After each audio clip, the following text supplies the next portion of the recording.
Good evening. I would like to call this meeting to order, and we will begin with the Pledge of Allegiance. I pledge allegiance to the flag of the United States of America and to the republic for which it stands, one nation, under God, indivisible, with liberty and justice for all.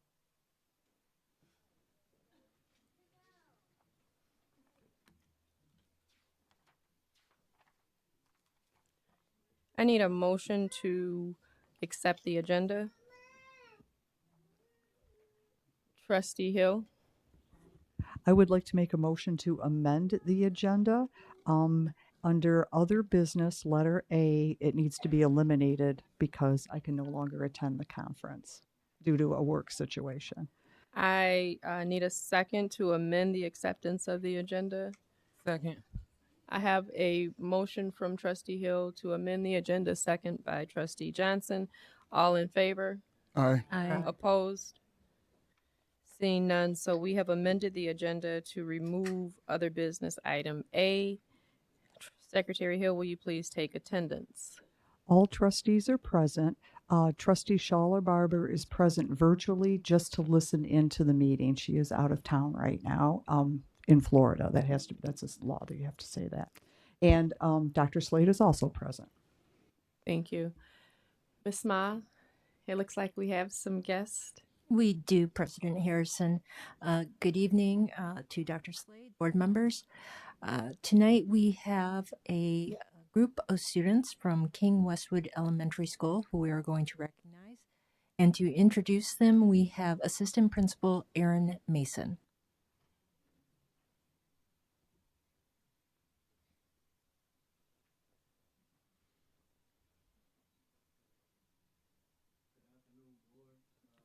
Button.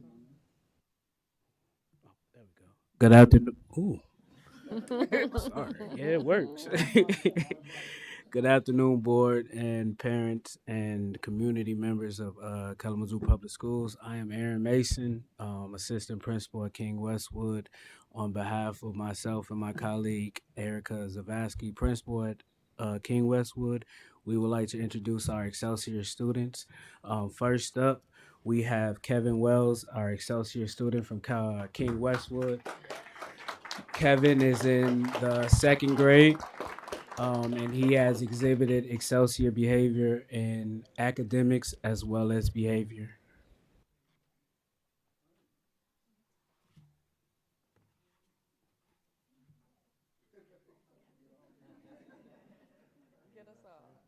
Congratulations. Oh, stand right here. Next up, we have Amaya Brown.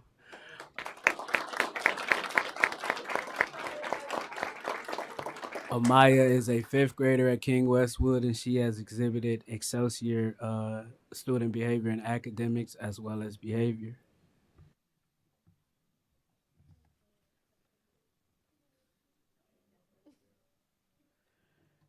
Next up, Micah Dredson.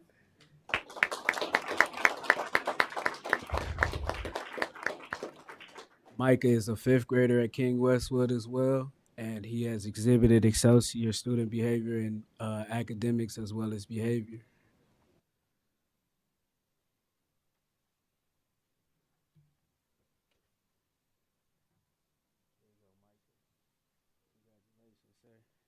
Next up, we have Dawson Rumsey.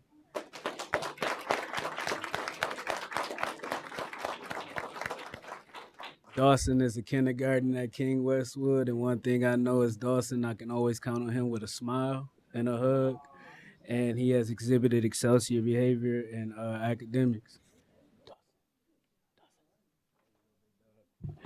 And last but certainly not least is Olivia Bruin.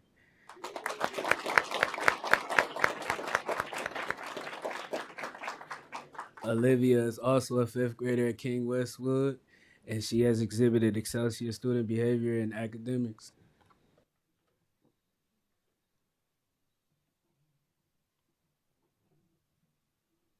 Our Excelsior students for King Westwood.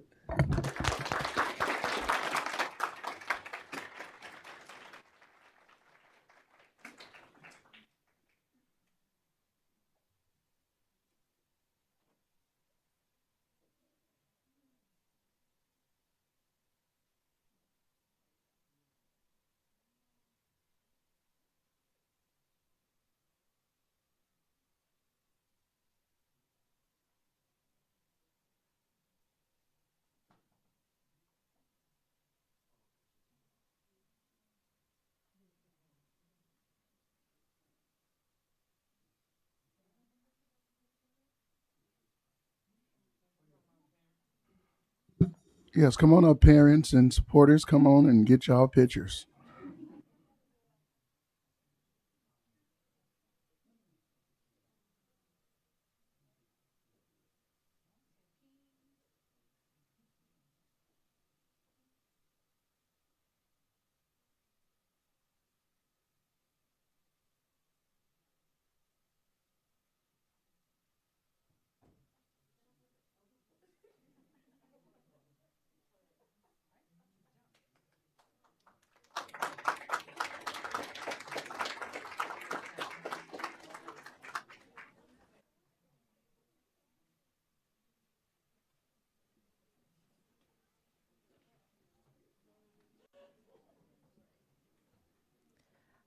The next group of students we are recognizing are from Loy Norix High School.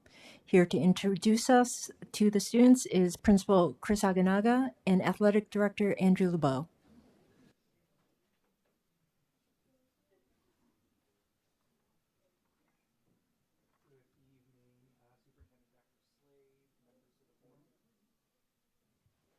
Green light. There we go.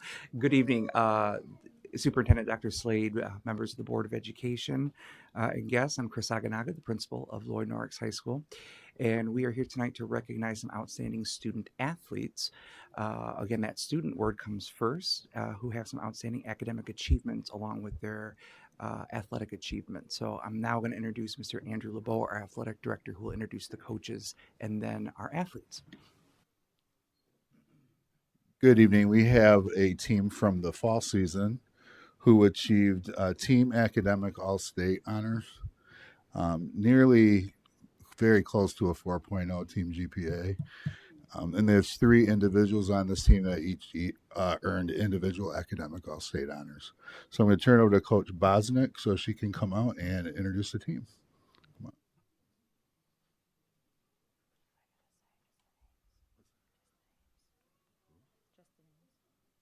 Okay. Good. Didn't prepare a speech. All right. So first one, Taya Dawson.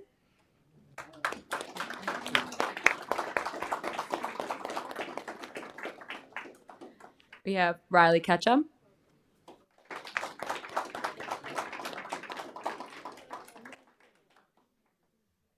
Alyssa Burse.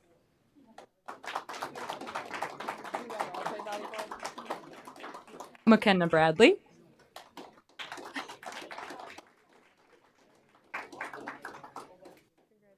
Sophia Deonda. Sade Worthy.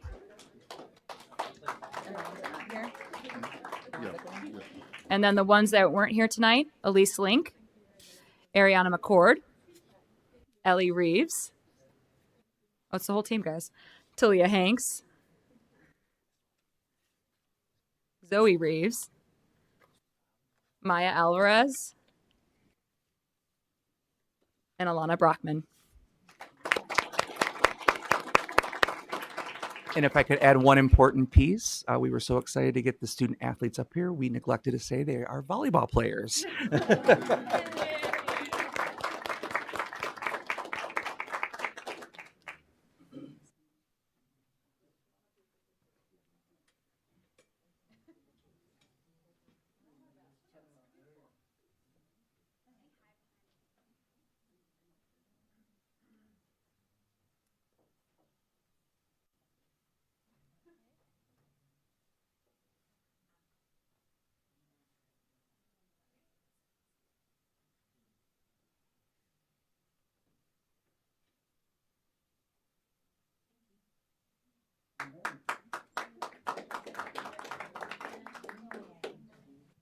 Yeah, any parents, supporters want to come up, take pictures?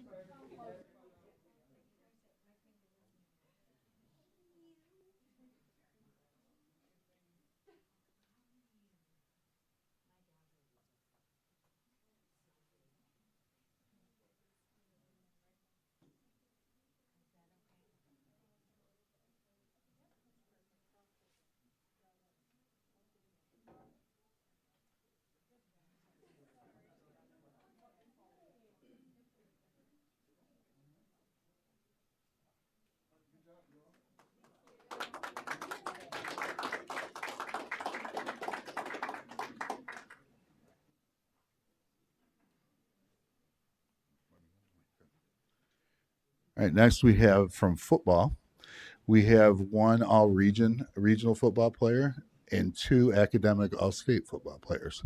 Turn it over to Coach Lorenzo Robertson.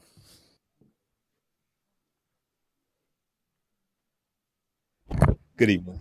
On tonight, we just have one of our all-region or all-academic all-state players. Is Owen Parakta. Currently has a 3.9 GPA, 3.7 overall.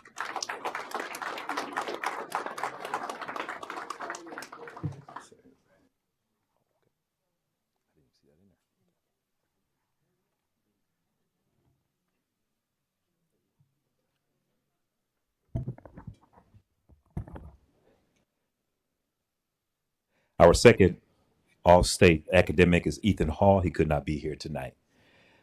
We have 1 all-region football player for his ability on the field. That's Quincy Leslie.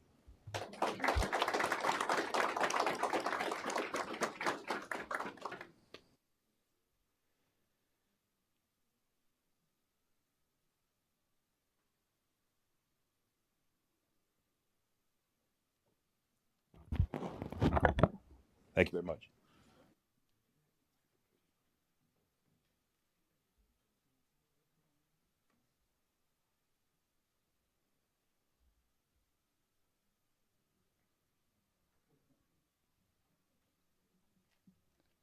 Y'all can come right on up and get your pictures.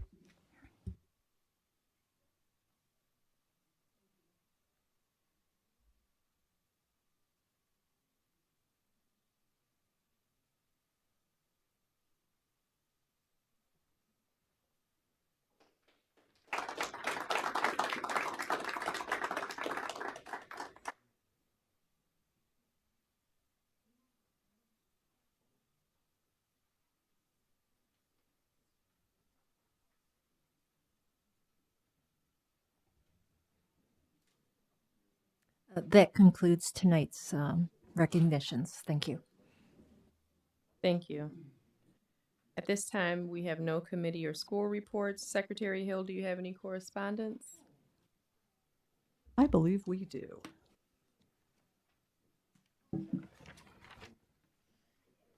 So we received no correspondence through the U.S. mail or handwritten letters, which would be handwritten letters. We did receive a correspondence, and if it's a student, it's from Hillside Middle School. It is a student, and I'm just going to say the initials J.F. about computer chargers, and it was replied by Secretary Hill, but it was answered by Trustee Jackson, because it's always nice when you have a relationship with a student and you can have a personal conversation, and Trustee Jackson handled that beautifully. Also, on 2/27, we got an email from a chancemc@juno.com about head lice policies, which Dr. Slade replied to, and then I replied. And I'm just going to put a note in here. We included it tonight, but it's hard to, we usually don't answer emails that are not signed, like, thank you very much. I will use my name, Jenny Hill. And then we know who to respond to, dear Miss Hill, thank you for your email. So people, remember to sign a name at the bottom of it when you have a question so that we can answer directly back to you. Thank you. Thank you. Next up is the consent calendar. This is an implied motion. All in favor, please say aye. Aye. Ms. Kaiser, will you please give us purchase recommendations? Yes, thank you, President Harrison. We have 3 purchase recommendations this evening. First is request number 2024-30 in the amount of $259,570. This is for the purchase of early childhood playground equipment for 4 elementary schools, and this is funded from the 2018 bond.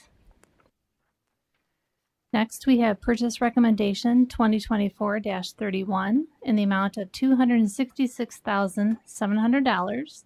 And this is for 105 1080p AHD hybrid DVR base kit with 4 cameras, 256 gigabyte, including installation and 1-year site licenses at $2,540 each.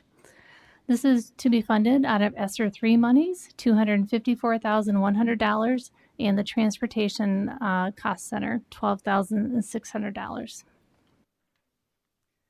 Lastly is purchase recommendation request 2024-32 in the amount of $89,090. This is to purchase 2 2024 Chrysler Pacifica minivans at $44,545 each. And this is to be paid, one out of the Transportation Cost Center of $44,545, and one from McKinney-Vento ARP Homeless 2 grant funds in the amount of $44,545. Thank you. Thank you. Trustee Jackson. Yes, I just wanted to say I'm certainly grateful for the replacement of the equipment for the elementary schools, and specifically Lincoln, because I know that is something that has been well overdue for a while. So I'm glad to see that equipment will be replaced. Thank you. Thank you. Trustee Hill. I just want to say that I'm glad we're monitoring our safety equipment and that it's come to the end when end of life cycle. I don't know what that means. It's probably like, it's not going to last 5 or 10 years. And so everyone's conscious and aware and they know that it's time to replace because safety first with all of our students and faculty. Thank you. Thank you. Trustee Murphy? As part of the consent calendar is personnel changes. And I just wanted to say thank you so much to Miss Lerner, counselor at Loy Norrix High School, who has been counselor to all 3 of my children since we've moved here. And I hope that you have an incredible retirement. And I would also like to wish a wonderful retirement to Miss Sipes, who is the very first teacher that my seniors who are graduating this year had when we moved here. And I wish you the best. Any other? Seeing none, at this time we'll have reports and recommendations from Superintendent Slade.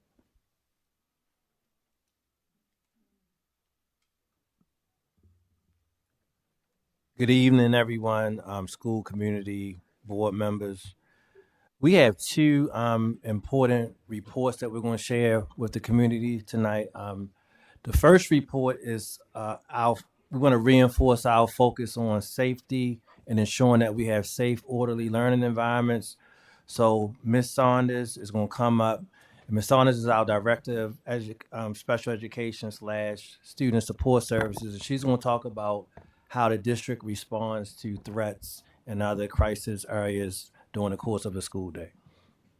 Good evening. I have also with me our Chief of Campus Safety, Don Webster, that will be here also to answer any questions if they come up. So in Kalamazoo Public Schools, a safe learning environment, of course, is important. It's fundamental to the development of our children, contributing to their physical and emotional, social, and academic well-being. It sets the foundation if you feel like you're in a safe place for your total educational experience. Prepares students for success academically and personally. Our belief is that school safety is a critical priority and fundamental value in Kalamazoo Public Schools. We take it very seriously, threats that are made to a student, staff, or member of a school. A safe school building builds trust with our parents, the community, and fosters positive relationships with our school and stakeholders. However, in the times that we live in, if there is an alleged threat, especially if the threat is imminent or ongoing, the school administration should and would contact law enforcement immediately for assistance. School administration would actively activate our emergency response protocols, such as lockdowns, procedures to ensure the safety of our students and staff. That would be our first order of business. But as we get into what we see more regularly, if there is a threat, we investigate.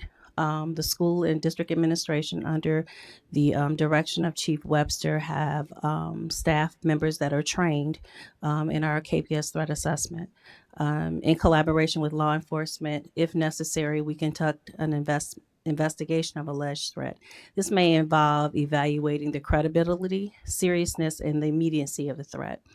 Administrators conduct this threat assessment with our school and district team members, so we're involved in that as well.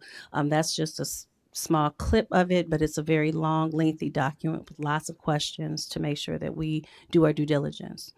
When we communicate with authorities, if law enforcement is not already involved, we get them involved. We report a threat and seek guidance for further actions. This may include safety visits to homes. Chief Webster has wonderful relationships with our local and county and state law enforcement agencies, and he can, at the drop of a hat, call anyone if needed to support us in this process. Internal investigations. We conduct internal investigations to gather information about alleged threats. This may involve interviewing students and staff and any other relevant individuals. We have to document everything that we find. We just document initially. Disciplinary actions, determining appropriate disciplinary actions, are based on the severity and nature. Many of our students, if there is a threat made, we have a removal from school until we can determine the nature and the seriousness of it. This includes suspensions. It could include an expulsion from school, or other measures that are consistent with our policy. So we try to be fair, but we try to be very vigilant about what we do, determining if it's something we need to be concerned about regarding children. Communication. So communication with parents and guardians is important. We inform our parents and guardians about the situation while respecting privacy laws.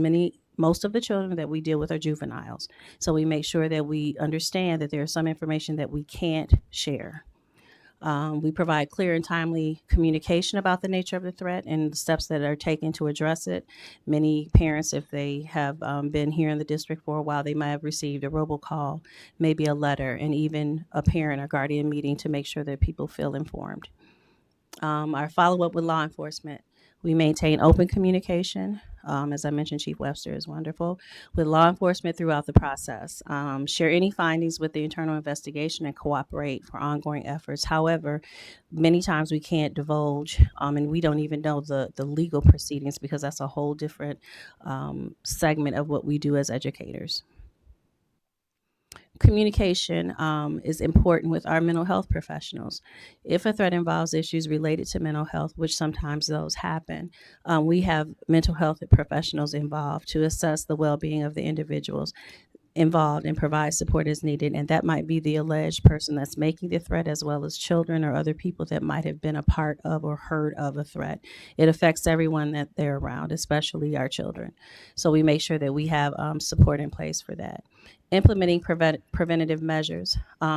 We want to take and try to take as many as possible to address potential future threats. This might involve additional security measures, providing training for staff and students, and promoting a culture of safety, making sure everyone understands that when you see our staff, when you see Chief Webster and our campus safety officers, any teachers, we are here to promote safety and security in all aspects of school. And follow-up. So many times we confer with our legal attorneys on matters such as, what necessary steps we need to take if students, we feel that there's a safety issue, reporting requirements that are mandated, and we work with the legal counsel to ensure we're being compliant. Things change every day. We have gone through some trainings, and we know that those trainings have been updated as we get more information on how to handle these things in the world that we live in. Reflection and review. After the incident, we conduct a thorough review of the response process, and we look for areas of improvement. We don't always do everything perfectly, so there may be areas that we need to improve and share with other district buildings and administrators to make sure that they have the updated protocols. And a reintegration plan. Many of our children are still developmentally growing. They say and do things that they don't really realize the consequences of. So if it's applicable, if a student is involved in a threat, we develop a reintegration plan that outlines the steps on how that's going to go. How are we going to reintegrate them back into the school environment and ensure that we have safety and support as part of their plan coming back. This is just a list of our emergency management team members. We have a district management team, emergency management team, and we meet bi-weekly. It's important to have people that are from every area of the district because all perspectives are needed to look at how we handle any emergency in the district. Chief Webster is here if you have questions for him. But we also have some information on how, if there's a threat, how you report that in your school. And as always, if it's imminent, then we always call our emergency 911 contact. Chief, did you have anything else? Any questions? No. Yes. Trustee Johnson, I just wanted to call on you. So, in regards to communication, Chief Webster, you might want to come up. When there's an incident, when there's a threat, how many levels of support are provided before you add the police to the situation? Great question. I was waiting on that question. You ought to know Good it. question. Good evening, everyone. So, Ms. Saunders showed a slide back there where it talks about our threat assessment thing. So the threat assessment is designed with the process set forth by the U.S. Secret Service, but it was adopted by Homeland Security for enhancing school safety. So that safety plan, that assessment plan, before law enforcement is involved to get involved in that safety plan is a guide to set forth what level of support that we need to do that investigation on what level the threat is. So once they do the threat assessment, then that determines if we need to get law enforcement involved in that. Okay. And if the threat assessment is not done and the law enforcement is brought into the classroom and this student is then basically hit with a record, at what point does the school intervene? Are you able to then support them in the fight that they would not have had if this was not activated? Or is it just like, oh, well, you shouldn't have done that, although we know the mental ability of a child at that stage and age? I'm trying to make sure I get some clarification on that. So just because law enforcement is called in does not automatically gives one of our students a charge against them. The law enforcement is brought in to help us do the assessment, to help us to do that. Not necessarily that a charge is going to be against a student because law enforcement get involved. We have threats that come in on Facebook, social media all time long that law enforcement get before we even get them. I get calls at 2-3 o'clock in the morning. We're investigating these things. And so sometimes there's different levels of law enforcement that get involved in this because there's different levels of expertise. So you may start off with your local law enforcement. It may turn into the state police, and the state police then may turn to the FBI just to try to locate where this threat is coming from. And it doesn't always turn into a student getting charged because as Ms. Saunders said, we know kids do things and say things that don't raise to that level that they need to be brought up on charges. Okay. Trustee Jackson. Yes, I just want to say thank you all so much for your due diligence in this area in regards to student safety, because I think it is perhaps one of the most important things to create a safe and comfortable learning environment, and helps with the climate culture of the school district, making sure that we have safe students. And I want to appreciate both of you on your efforts of knowing that sometimes this is waking up in the middle of the night and investigating threats. And so I just want to appreciate you all for that, because while we're sleeping, our district is still being protected and observed for threats in the middle of the night. And so we thank you all for what you do to make sure that our students are safe. I did have a question about, I seen that you showed a slide that said providing training for additional training for staff and students. And I just was curious to know like exactly what that looks like and what would create a situation where there is a need for extensive training for staff and or students. So the training that we're talking about, the chief mentioned, is that we have district teams or crisis teams, and so there are various circumstances that happen in schools. So there is a need to have training for staff, especially as they're coming in new, on how we support students that are struggling, but also the steps that we take, how you're a mandated reporter, the things that you report, the things that you need to document, and then who those people are that you need to share that stuff with. So we want to make sure that people are always aware of the system and the process district-wide, but also, again, we're dealing with children. So we want to make sure that we give it due diligence, but also developmentally understand what other factors may include students' decisions and the consequences of the things that they may do. So that's ongoing training. We did a seminar. We kind of simulated a situation if there were an emergency in a building and we had to reunify. Where would we go? What would we do? A water main break or no electricity. So those are. It's not just about a threat in that way, but just what do you do in case of an emergency? How do you move a building of 1,700 children when you have a water main break in the hallway? How do you keep everyone safe? It's not just about the our worst fears, but it's also about what do we do with our children when our buildings fail us sometimes. I just want to add on that too. I know Ms. Saunders talked about the district-wide emergency management team. Now each building has a team also in place. We got constant training, so you have a threat of something to come in here. The principal has their emergency managers for the team, and that consists of like school counselors, school psychologists, instructional personnel, and then the last thing we say in here, your school resource officer or / law enforcement. It just depends on that. So they get constant on-time training because the principal is bringing in their teams and they're talking about this based on their threat assessments.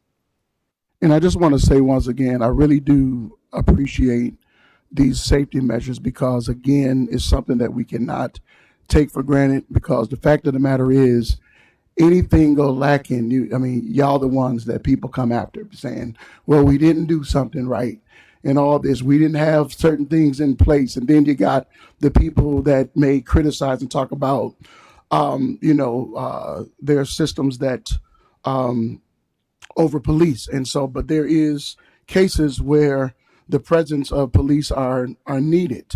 And I wanted to appreciate also, so we're talking a lot of times right now about like threats and things against the district or a student or what have you. But we just had a crossing guard hit several weeks ago in front of one of the schools, and I would almost call it an overnight rehaul what happened over on that street because it seemed like for 3 weeks every time, because my son goes to Norks, that's my route to his school, and so every time I went past there was something else at it. And so I appreciate that those things took place, and I'm just hoping that like anytime we have any type of situations that are a threat to our students, to the safety of our staff, that that hopefully it's a overnight success like that was, because I'm telling you, it is so lit up over there now. You got flags and signs and poles in the middle of the street in order to slow people down, because it's crazy right now, especially on Portage and Western is being shut down right now. So I appreciate all of these safety measures that's been put in place, and I would just say keep up the good work. And we know that we pray that things that we have seen happen around the world never happens in our district, but there's nothing that we can ever take for granted. And so all these safety measures are important. It means a lot to me. Several of our children are in these buildings. And so, even for those that don't have children in school, these are all of our children. And so we want to make sure that their safety is in mind at all times on our campuses. So thank you so very much. Appreciate it. I just want to add to that, Vice. Yeah, every time I see we put out we thanking KPS, but I want to thank the community, and I want to tell you why I want to thank the community, because they don't hesitate to call me at any time of the week or night, text me if they see a threat or something that's anything that's any harm to KPS or to students or staff in there. They are on it. So I want to also thank the community too. These folks here, they worked very hard, diligently to keep this district safe, but the community plays a key component in it. So I just want to say thanks to the community. And I also want to thank our students, because students are the ones normally, well, a lot of times, who share information about other students. So the reason we may know somebody says something or somebody may have a weapon is because a student comes up to an adult. And I do also want to thank our teaching staff, our support staff, because it means students trust the support staff enough to tell them. And again, I can't let this end without thanking Chief Webster and Ms. Saunders, who, again, they're not saying as an exaggeration, who 2:00 at night, 3:00 at night on a Saturday night, a Sunday night, are responding to threats given via email, social media, and this happens all the time. So again, I just wanted to publicly thank you for that. Yeah, absolutely. Trustee Hill, have you gone yet? No, I have not. Yes, Trustee Okay. Hill. So this is wonderful. This is great to hear, and I'm so glad that people are involved in the community and everyone's paying attention to safety. But what specifically, have you guys got any ideas what parents, families, guardians can say to their student to help educate them about like computer issues or etiquette at school? You know, don't talk about this, don't bring this item to school. Just throw a few things out there to help educate the public too. Just what you said. I mean, at the beginning of the year, we give all of our documents and forms and safety information, but it never, partnering with parents. Those are the first, our first line of defense. It's okay to be a parent and to look and see what's on Facebook and what's on TikTok and what's on Snapchat, even though that might be that child's phone. It's kind of still your phone if you're paying for it, right? So we encourage them to do that and we support them behind that. If we get any information, we always share as much as we can about their children with them. It's not a secret. We're partners with that. So being mindful of social media, being mindful of making sure that there are things that people take out of context that you might say that you understand in our family, but at school it's very clear the expectations of how we talk with one another and how we don't say certain things. And so continually those things that are already expectations at school is always helpful. We have good parent partners that anytime there's a situation, they're concerned, they want to support, they want to help, they want to get the help that they might need for their child. And so that's a positive. But we can't get to everyone. So when we do that in a way that we try to be methodical about it, we encourage our building support to also roll that out to their building staff as well. Trustee McGlynn. I'm going to repeat what so many have said about the appreciation and what a difficult job it is, because communication moves very quickly.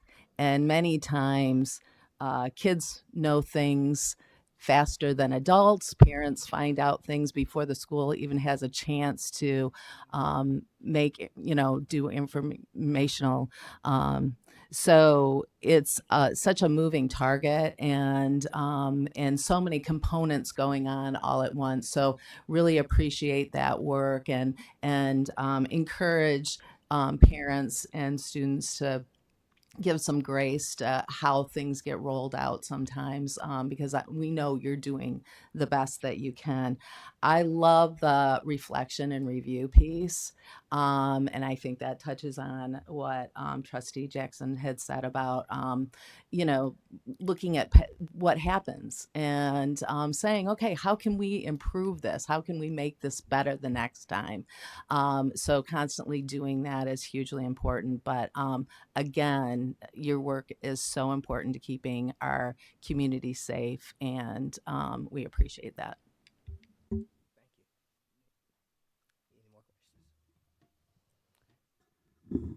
Superintendent Slade. Okay, our second, thank you so much. Our second presentation, I want to, we're into the third month of our attendance initiative. And I wanted to share some data of where we are right now. And one of the goals of the school district is to share more data and to be 100% transparent about where we are and what our results are throughout the school year. So just a quick review. Our focus this year, one of our focuses was to reduce the number of students who are chronically absent. And to be chronically absent means to miss 10% or more days of the school year. So we have 180 days in the school year. So if you're absent more than 18 times, that's excused or unexcused, you're chronically absent. Just to quickly review some of the questions I receive all the time on via email and telephone. Of course, we want our students to come to school every day. Of course, we need our students in school to learn. But if your child is sick, you want to keep them home because they're sick, that's what you still need to do. We're not telling any parent to send their child to school if they're sick. 'Cause I receive that question all the time via email. And the other one, if you have an emergency or a situation like a funeral or anything like that, and you normally would have your child miss school to attend the funeral, we're not telling you to change that process. So I just want to clear that up because that's probably the two biggest questions I received via the community. I do want to kind of celebrate the fact, and this is still preliminary data. All final data for attendance is provided by the state. So this is data that we received from our data source, Power School. And I also want to just point out we did use a different data source last year, so it's two different data sources. But these numbers are still pretty accurate.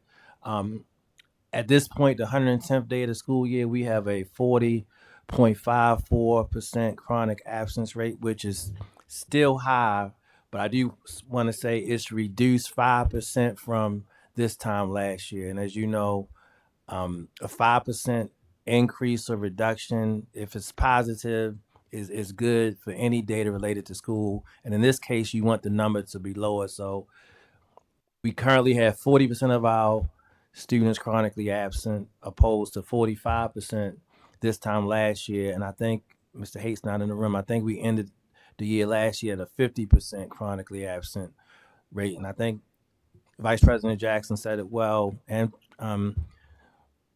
Chief Webster. This is a community effort. So again, the work of the community is paying off, and that's parents, students, teachers, everybody involved, because everybody is pushing that initiative to have our students come to school, because if you're not in school, you cannot learn. And again, just looking at this data, our elementary students have probably the better rate right now, again, because 40% is still unacceptable. Our goal was to be under 10%.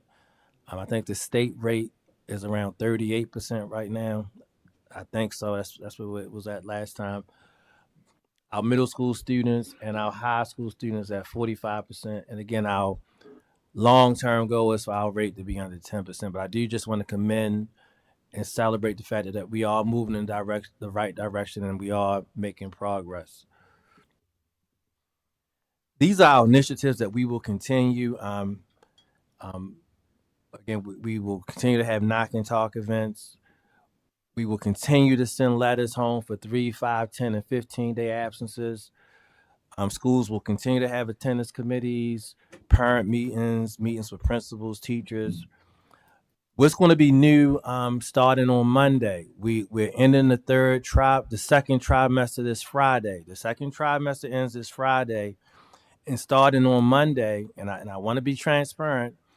I get a lot of letters and emails for folks who support the policy, but I also receive emails and letters from parents who are kind of upset about receiving letters or phone calls. So I just want to be clear.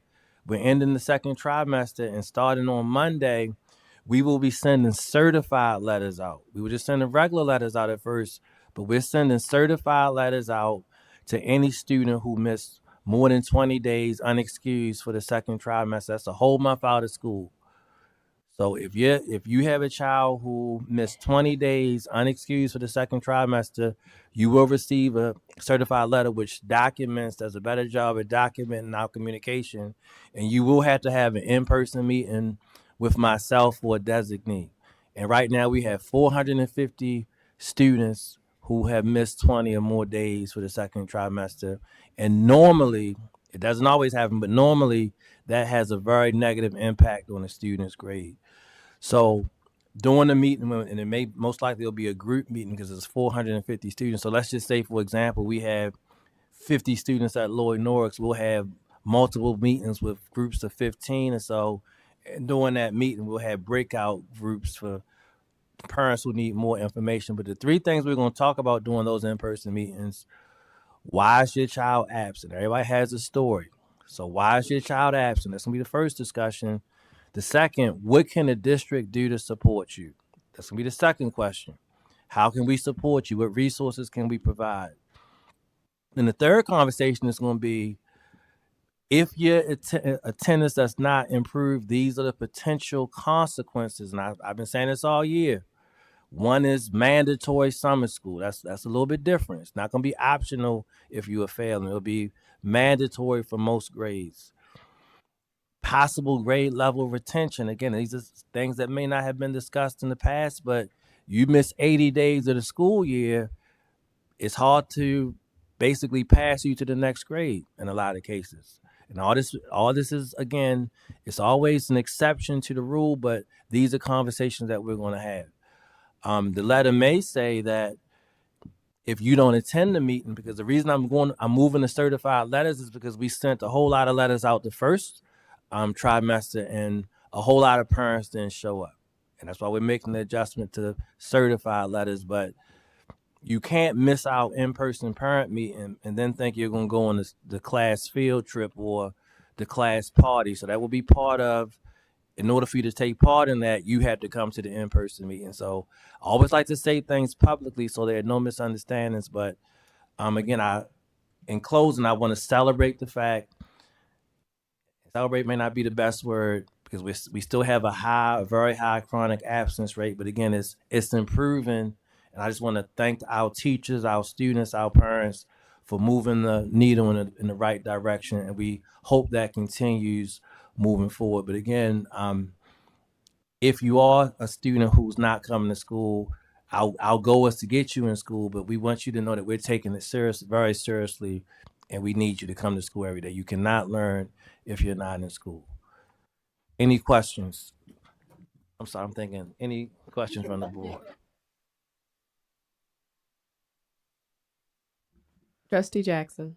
Yeah, so not any questions, but again, I want to appreciate these measures that have been put in place, because I believe I heard you mention that we were one of the top states in the country, Michigan, the state of Michigan, with these chronic absentees. And so any improvement is a good improvement, that the data is showing. And of course, we know that we still have a long ways to go, but we have to get there by these and celebrate these small victories in the right direction. And so I just wanted to appreciate putting this in place. I believe it's important that this accountability system is in place, because if students are absent from school, I mean, I'm worried then about the well-being of the child if there's a chronic absentee issue with the children, because I know many families personally that are having challenges. I know a lot of students that I see in the community where I work that I walk on the streets and for whatever reason are not in school. And so I understand that everyone's circumstance is not that they're sick, it's not that there is a chronic illness. Some children are just not in school. And so I become worried about children not being in school. And so I think it's important that the district have accountability measures in place in order to make sure that we are capturing these children and getting them back in school. And as a parent in the district as well, you know, I appreciate accountability measures. It's nothing that I'm going to criticize. If it's something that's holding me accountable as a parent, I'm going to appreciate that, because it's also helping me help my student as well. So thank you so much for putting these measures in place, and I'm just going to remain optimistic that those numbers will continue to improve in the right direction. And so thanks again. Anything over here? Trustee McGlynn. Thank you. I agree that there's always exceptions to the situation. There's health issues, there's things going on. But what I love about this is it's making it a priority that attendance matters. It's going to change your educational trajectory if you are in school. We had a pandemic that created a situation where kids were not in school, and I know it created a lot of kids who feel like they don't need to be in school.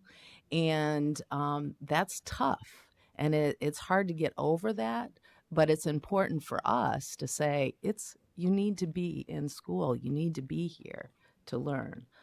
So taking that and really saying, we're going to check this out. We're going to see what's going on. Is going to really change things. So I appreciate the effort, and it's really an important piece of the puzzle. Trustee Hill. So I guess I'm going to look for a little advice for the parents out there who are in a situation where they know their student isn't in school. I'll just give a random example. You've got elementary kids, you went to Disney, you took a week off, you got 5 days off, you come home and you all got influenza on the plane. So now you're off for another 5 days. So parents are like, oh my gosh, there's an attendance policy. This is serious. What have I done? Who would be the first person they would talk to? Would they talk to their principal? Would they let their teacher know? Can you give a little, like a chain of command kind of thing? So the school is always the first contact. I encourage parents to contact their principal, their school principal, to let them know what the situation is. Just so you know, we take a winter trip to Disney World every year, and I'm glad you brought that up, because those are the emails I receive, and we're going to continue to take the trip. So it's just best to let your school know. You still will be identified as an unexcused absence, but at least the school knows. And again, if your child is passing and doing well, even though you received a letter, it won't have any real impact in terms of like some of the stuff I talked about summer school. But the first call should always be to the school and the principal. And if you're having issues making contact, please let us know, because we want all of our parents to have access to their school building. So that should be the first person you contact. Should they let their teacher know, I'm taking my students out for a So week? if Can they I get had some that kind of homework? relationship with the teacher, especially at the elementary school level, you should tell the teacher. But it's always, again, that principal is the person who runs the school. Okay. So that's the person I would tell first. If I'm a parent, let the principal know, and the principal should let the teacher know. A lot of parents do have that kind of relationship with, like, as you heard Trustee Murphy talk about some of the teachers her kids have had. If you had that kind of relationship, of course, let the teacher know. But at the end of the day, it's that principal who's in charge of that building. Thank you. And I do want to emphasize, when I started in July, it was data I was using from the previous year. So I will say the entire state of Michigan and the entire country, just like you said, I think it's a big push now for chronic absenteeism. So I do think as a state, we are showing some improvement as a state also, just to clear that up. And again, this is still preliminary data. Final data is released by the state. Thank you. You're good. Seeing no other comments, we have an administrative appointment, it appears. At this time, Ms. Sheila Dorsey Smith will share the information related to our administrative appointment.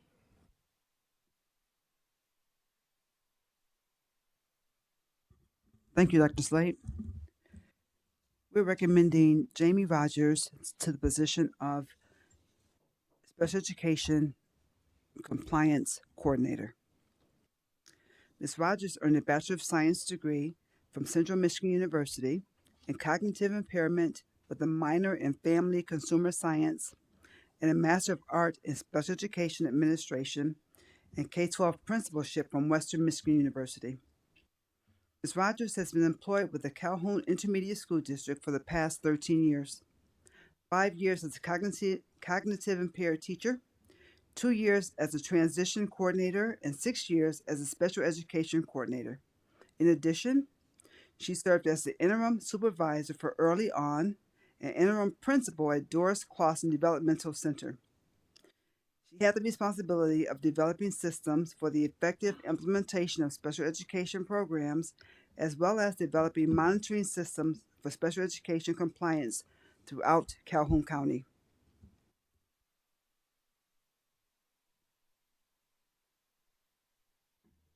I need a motion to appoint Ms. Rogers to the Special Education Coordinator for Compliance position. I move. I need a second. Second. I have a motion from Trustee Murphy with a second from Trustee Johnson and Trustee McGlynn. All in favor, please say aye. Aye. All opposed? Seeing none. At this time, we will have persons requesting to address the board.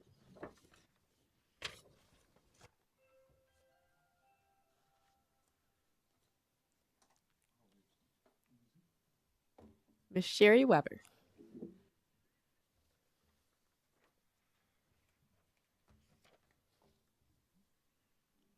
Okay, I think it's on. I'm Sherry Weber. I have a daughter who graduated last year from KMZ and KC and one who's a junior. I'm going to talk fast. My daughter is, my older daughter is taking advantage of the promise at U of M's College of Engineering. She recently completed a computer programming project and was surprised at how fun it was because at KMZ, she had avoided those classes because the faculty made all the things about computers horrible. Her words.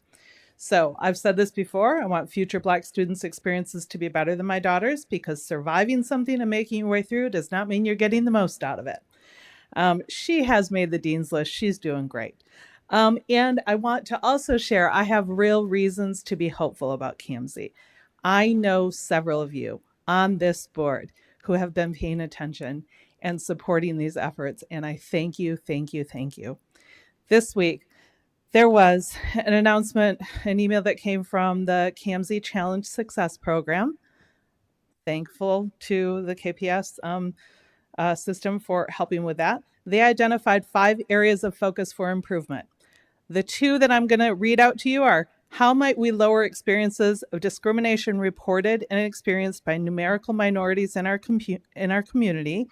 And how might we improve advertising, recruitment, and retention to more racially diverse students to improve reported belonging for students of color at KMZ? I am thrilled that we are actually telling the truth about what's going on. So it's great that Challenge Success is paying attention to this and wanting to make those improvements, and that team will work on it.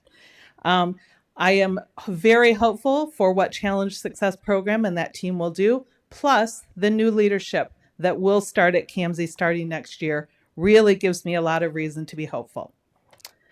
Then there's my junior at KC. So this morning, just before going to her exams, she went in and checked her Try3 schedule because she's that kind of person. She's like always on top of it.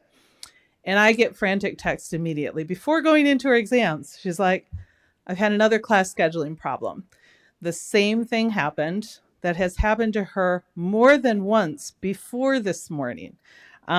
She passed economics as a sophomore, and they keep scheduling her in economics. The reason I say this is I think that I made this public comment one of the last times I was here last fall. I still don't understand why we can't find a way to program some simple things. Like if you've previously taken the course and passed, the system should be able to program that. Maybe a 5th grader could help us with that. If you have a hole in your schedule, the system should be able to put something in there. And if you don't have prerequisites required for the course. I know that not everything can be fixed, but like the basics, that would be great. Thank you. Thank you. Magic D.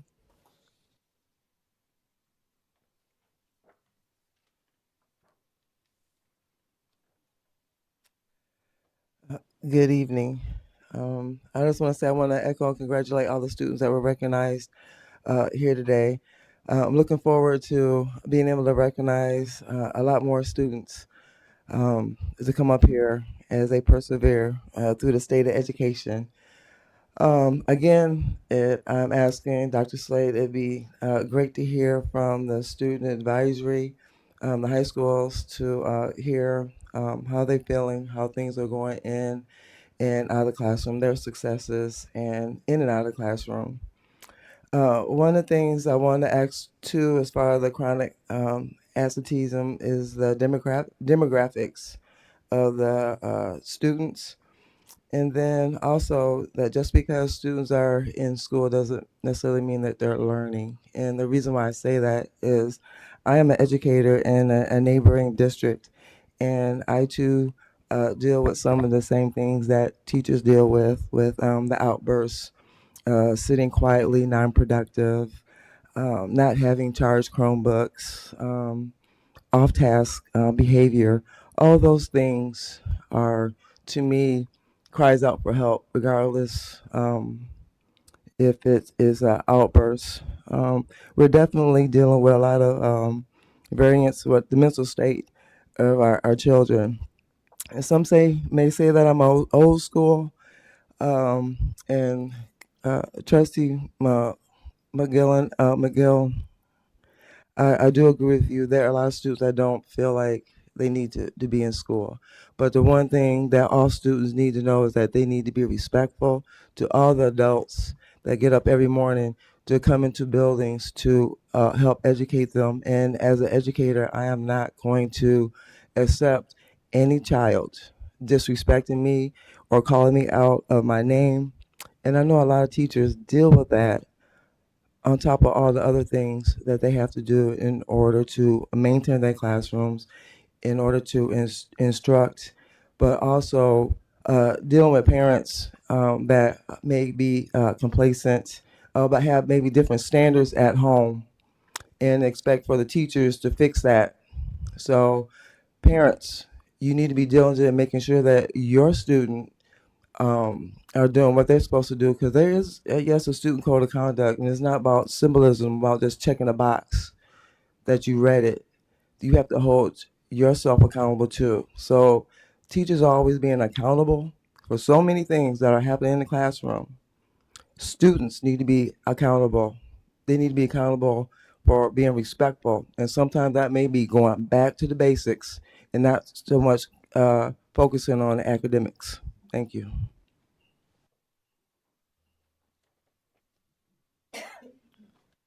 Seeing no other people requesting to address the board, other business, the travel request of the trustees. At this time, we will have comments by trustees.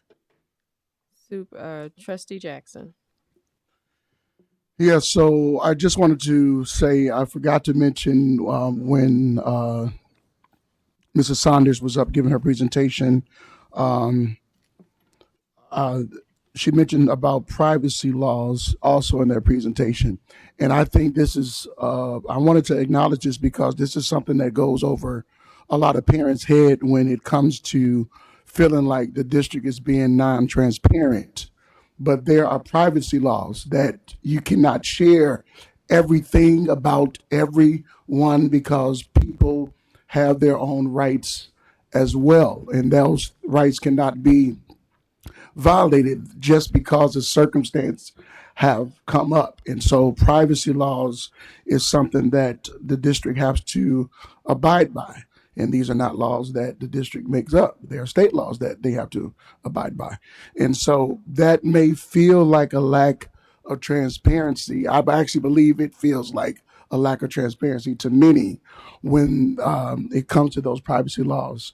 And so I just wanted to acknowledge that.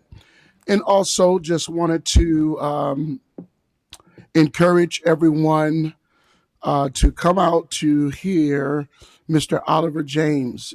He is a 31-year-old black male who just learned to read, and he taught himself to read by watching TikTok. And just exceptional story. I have just, it's such a heartwarming testimony to hear about how someone taught themselves to read. And so there is a book challenge that is happening right now at the Kalamazoo Public Library. And so a list of those books, and these are books that he has read, and he was challenging the community of Kalamazoo to read before he comes on April 18th. And this is going to be hosted on the north side of Kalamazoo at the Mount Zion Church, and hosted by the Kalamazoo Public Library and the Adult Literacy Council. And so the book titles are The House on Mango Street, House Arrest, The Little Prince, Brown Girl Dreaming, and March, Book 1. And so once again, very excited to hear this young man, and I know he's going to be doing some different things in the community. I'm hoping we can get him to one of the school buildings just to inspire some youth. So I'm really, really looking forward to him coming to the city of Kalamazoo and to bless us. And so just wanted to encourage you all to the challenge. Read one of the books. They are available at your Kalamazoo Public Library. If you see the mobile library out, they actually have free copies of the books. So if you see one, flag it down and get a free book, and challenge someone else to read it once you're done. And so I have challenged this board to read, and so many of us will be reading one of the titles that was mentioned on tonight. And so thank you so much. Trustee Johnson. That's what I was about to ask. Who doing Patty's comment? Okay. Just making sure. How? Well, I just wanted to invite the community out to the 7th annual Masquerade Ball for Young Kings and Queens on the 23rd at the Radisson. And I also wanted to recognize the young lady who received the grant from McDonald's. And because I do not have my phone, I cannot pull up her name. But I do remember that she was a young lady from Kalamazoo Central, and she received a grant from the McDonald's Foundation. I am excited also to announce that there are many, we call them D9 organizations in the community that are offering grants to young people who are seniors. Please apply for those grants. Those thousands of dollars add up.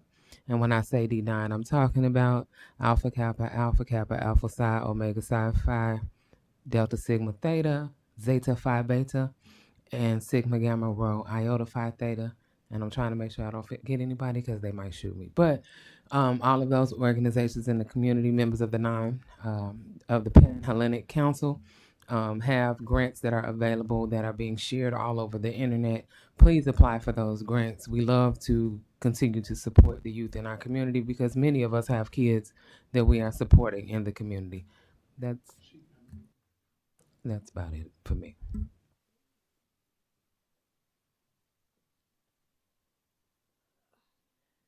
Trustee Jackson is going to read comments on behalf of Trustee Shola Barber. Alrighty, so from Trustee Shalabarber, sophomore Sam Oberly was named to the MHSAA Division I skiing team.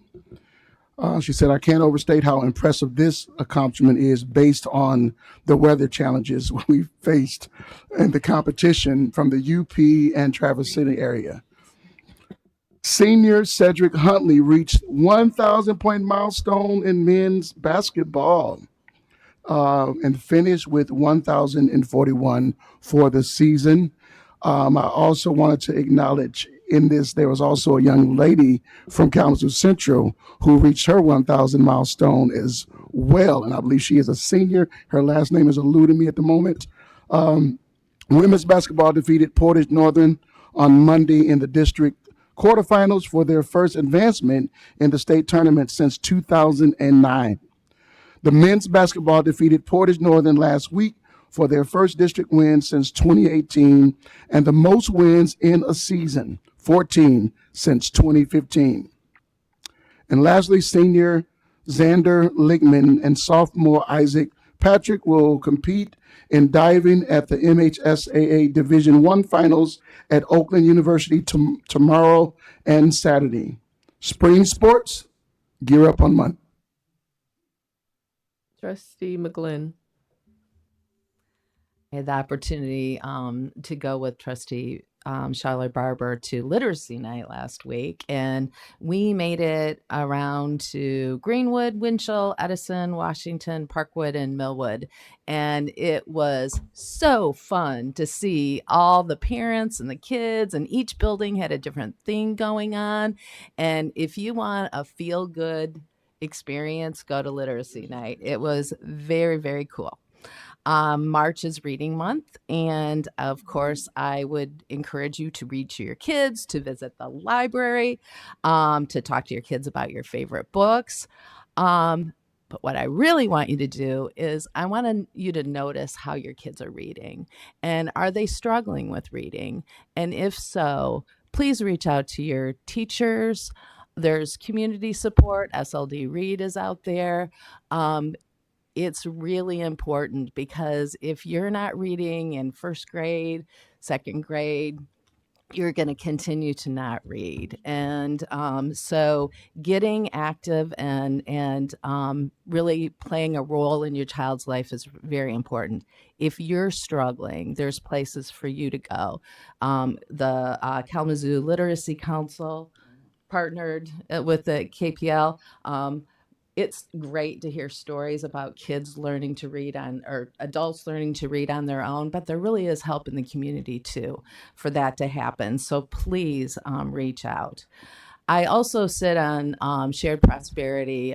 It's a Kalamazoo City advisory committee, and we've been talking a little bit about Kids RX, which is a program in Flint that supports families when women get pregnant. Many times income plunges, poverty strikes at that time, it spikes at that time. And so this is a program to support pregnant women in Flint. And it's a financial support where at 20 weeks, mom would get a $1,500 stipend, and then once the child is born, every month for the first year they would get $500 to help support kids. There's a push to make that happen in Kalamazoo, and so again, we want to really encourage that.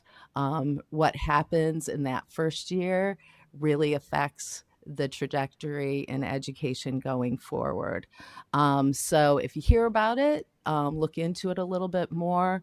I know there's some questions about TANF funds and things like that, and we certainly need to investigate those things too. But what we can do to help our kids at that very young age is so important. Also want to say there's a group of Kalamazoo Central students that are really imagining ways to curtail generational poverty. And they have been kind of talking. That's their story to tell. And I'm sure we'll be hearing about it in the future. But it's just great to see students really take an active role in saying, how can we change the systemic issues in our community, and how can we really make a difference? So there's some exciting things happening in Kalamazoo, and things that are really going to affect our kids. So we continue on. Thanks. Trustee Murphy. Thank you. First, I wanted to apologize for being absent at our last board meeting. I got sick from being on site at work in Detroit, and I did not want to pass it on to anyone. So sorry, but also not sorry. Moving on, as a parent of a CTE and EMC student, if your children are involved in any of these things, I am so sorry, because I know what my kids are doing, but we do have over 75 programs with over 300 students in CTE programs in KPS. So we have a break coming up. It's going to be okay. As Dr. Slade had mentioned, tomorrow is the end of the second trimester. Yay! And our high school parents are looking forward to having a day off. And we're going to use it to prepare for next week. Except for me, because I'm getting my kid ready for her forensics tournament. Loynorix Forensics will be at Portage Northern this week on Saturday, and they will be there at 7 a.m. And we would like to thank Mr. Dan Lafferty for running that team. Thank you very much. And I would also like to say thank you for bringing attention to the Power School issues. I wasn't going to say anything about it, but thank you, because yes, same. Thank you. Trustee Hill. I just have two quick announcements. So I could also attend Literacy Night for the elementary schools, the one I could attend, and that was a lot of fun. I went through Winchell and I went through Prairie Ridge, and then when I got to the last place I got to was King Westwood, and I got to play. I just have to talk about this game because it was so fun. It was called Kahoot. It was like trivia. Does anyone know what that is? Am I just like bragging about something I just learned about? So I got snagged, sat down next to a fifth grader, and I got spanked. I didn't know anything about the solar system. I answered 4 out of 15 correct. Anyway, but it was so much fun to see all the kids engaging in all the literacy nights. And then, okay, so I work at K College, and my trustee sitting next to me, Trustee Jackson, is working with the Henrietta Lacks Traveling Museum, which is currently on display, and it's there for its final week. It's there until March 16th, and it's in the Arcus Center, which is that unusual, non-traditional building, but it's pretty darn funky, so it's fun to go inside and look at it on the corner of Academy and I think it's Monroe. Thank you. So I do have a couple of things that I want to address. Want to thank the district for the hard work that they have been doing in regards to the attendance policy. That 5% is a big deal when you think about all of the efforts that it takes to get there. I look forward to another update when those numbers have moved even more. I want to continue my ask of community members to sign up to be male mentors for the students in our district. All males, in specific Black and brown males, could benefit from some additional support.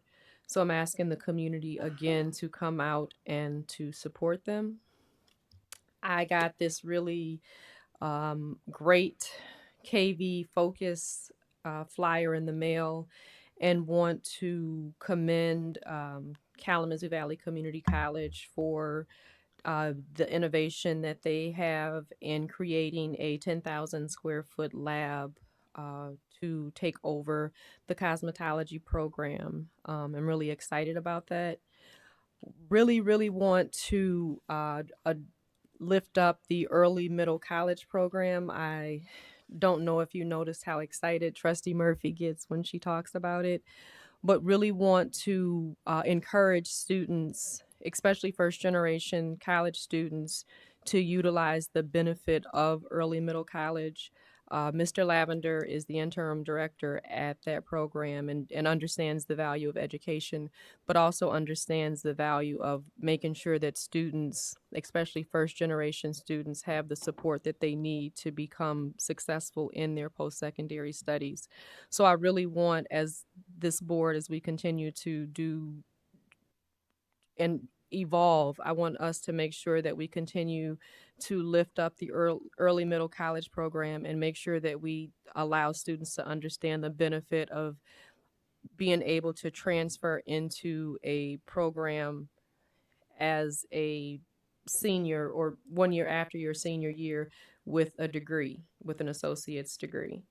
Want to lift up Saturday School. This Saturday will be the second edition of Saturday School. I went to the first installment of Saturday School. I appreciate that Saturday School is not a disciplinary consequence, but instead is an opportunity for students to get additional academic support.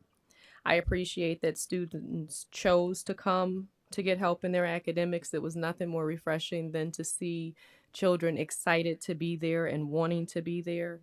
As a board, I want the community to know that we understand that we have the responsibility to find innovative ways to close the learning gaps that were created by COVID, that were created by remote learning and other systematic barriers that impact our students. I also wanted to take the opportunity to thank the administration, the teachers, the support staff involved in creating such a dynamic opportunity for our students. I understand that the initiative involves a considerable amount of planning, coordination, and cooperation. I want to acknowledge that this is a group effort, and this is the type of collective effort that's going to be required to make initiatives like this successful. So I want to personally thank the community, the administrators, the teachers for the commitment to making it successful. I look forward to the community having more opportunities to see in action the vision of our superintendent, the support of this board, and the hard work of our teachers, parents, and students. I look forward to the increased confidence that our students will experience as they master the foundational skills and discover or rediscover strategies that will help them become successful learners. I believe that this is another strong academic support initiative that will help our students by providing the additional academic support that our students need. So I say all that, right, to say that as we address issues that we have found clever ways to avoid, I look forward to us having conversations that kind of will mirror each other. Like, why do we have graduation rates that are this, but incarceration rates that are that, right? And so I'm looking forward to this board having discussions that will mirror the conversations that are being taken place in the community. Would like to make sure that you all join us again on the 21st of March at 7 p.m. And if the superintendent doesn't have anything, if Trustee Johnson will give, do you have something? Just quickly, I want to thank everybody who attended our literacy events. They were for elementary and middle school. I had a chance to attend all the middle school literacy events. I want to thank those principals and teachers who came out. We had a very big parent turnout at every middle school. So I want to thank Mr. McCain, the principals, and all that staff. Also like to publicly thank people. I want to thank the press, MLive, and some of the other media outlets who, for the past few weeks, have done some very positive stories on the district. Extending, I'm new to Michigan, but extending to when I go to these meetings in Grand Rapids or Detroit, folks in those areas have seen some of the positive press related to Kalamazoo. So I do want to thank the media outlets for some of the positive stories, honest, fair stories that have been released in the past couple of weeks. I also want to say, as we move into the third trimester, this is a very important time for parents to focus on where do your students stand right now? How your students doing in their classes? Are they passing? Are they failing? Are they on the road to promotion and graduation? Or is it a different situation? This is the time of year when it's great to have real, honest conversation with your students about how they're performing in school. This is the time of year where you reach out to teachers, to principals, to schools to get information if you don't have it. And I like to publicly say, again, if you're reaching out to your school, your teacher, and again, I want to just commend our staff for being responsive, but in the event that they're not responsive, please let us know. Also, like to say, I encourage our community and families to continue to follow the chain of command. If you have a concern, try to address it with the school first. If that's not working, go to the next level, which is Mr. McCain for secondary schools and Dr. Dyson for elementary schools. If that doesn't work, you could bring it to central office and the superintendent level. And I will say, even when I'm attending events, I will have folks come up to me, Dr. Slade, can we come in and meet with you? We had this issue. My first question always is, have you talked to the principal? If the answer is yes, then we schedule a meeting. So if you have a problem and you want to really try to resolve it, that's our goal. So I just want to put that out there as we continue, as we move closer to the end of the school year. I know it's just March, but as we'll look up soon and it's May. So again, I have a very humble board, and I still want to again say I do appreciate. I'm trying not to. This board does a whole lot. I've been in a lot of school districts, so this board does a whole lot as it relates to attending events and supporting the community. So again, I like to just publicly thank you when I have a chance. So thank you.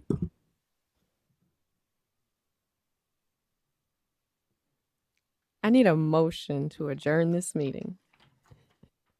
So moved. I need a second. Second. I have a motion from Trustee Johnson, second by Trustee Hill, that we adjourn this meeting. With that said, I will see you all on the 21st of March. Thank you for coming.